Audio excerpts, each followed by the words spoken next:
Well, thank you, Mokwe. Honorable, one question that I just have is most of the issues that have been raised by the NARD is around money.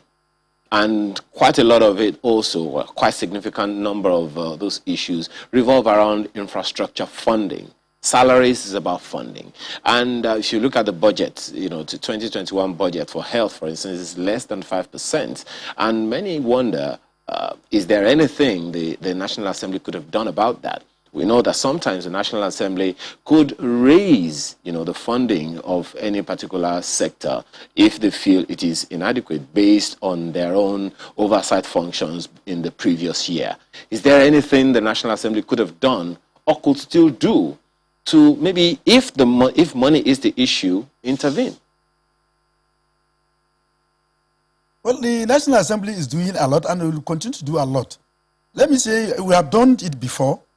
If you look at the medical residency training funding that was in the budget in 2020, it didn't come from the executive.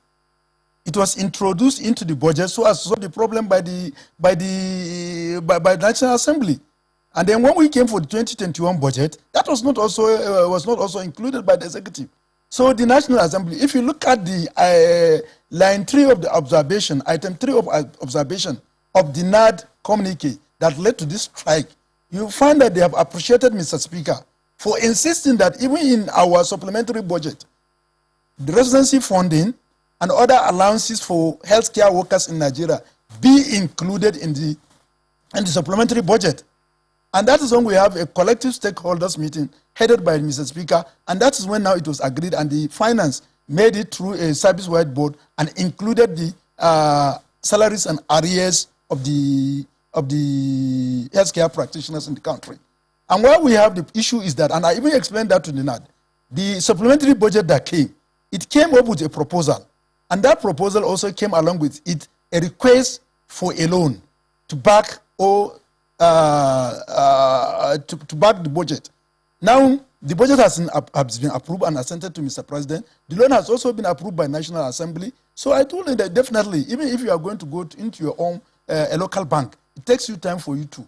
The delay we had in getting that money released is that the money has to be sourced. And once it is sourced, the budget director, that is noted. Clear. You've highlighted item, just 1 second, Honorable. Just 1 second, Honorable. You highlighted item 3 on that list that commended the House of Representatives, you know, for the inclusion in the supplementary budget. But if you also look at item 14, it bemoans something that you have also mentioned here this morning, which is that we have a manpower shortage. And I'm almost certain that the executive will tell you the reason we can't do this is because we do not have enough funds. Even the ones that we have that have worked for us, we've not been able to pay, whether at the federal level or at the state level.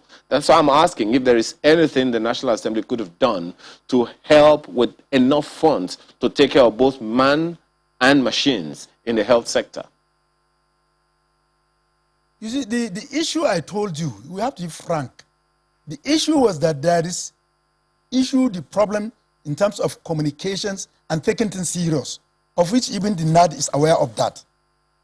What I mean by that is those who are not paid, like UCH and UPTH, is the fact that they have employed without following the due process of the federal government. And then therefore the Office of the Head of Service says you cannot come to the civil service through the back door. Right thing must be done. And the essence of the meeting today is to find that how are we going to do the right thing? How can we fast track it? For that one, it knows that they are not saying that there was no budget, no fund for that. The issue and the argument is, how did you enter the civil service? You understand? And most of these MDs try to justify that they have done that. And I think the major issues that the CMDs are given, which is also quite true, is that the processing of waiver is cumbersome, and it's too stressful, and it takes longer time to be completed. For example, now, if a hospital A wanted to acquire a waiver for it to employ the necessary staff that left the civil service so that it can be replaced, the waiver may take them more than 6 months to get approval. So many of them have confirmed that. And I think our duty today in our meeting is to see how can we fast track getting the waiver so that to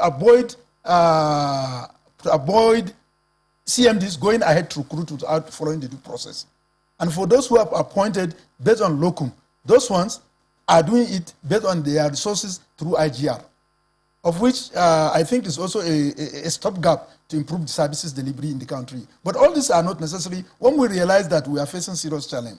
And what is that challenge? I've made it clear here that what we have 2 years back was a brain drain. And what we have now may be a brainstorm.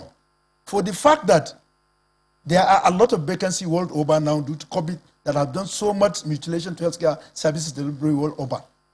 And then, because of that vacancy, countries are now looking.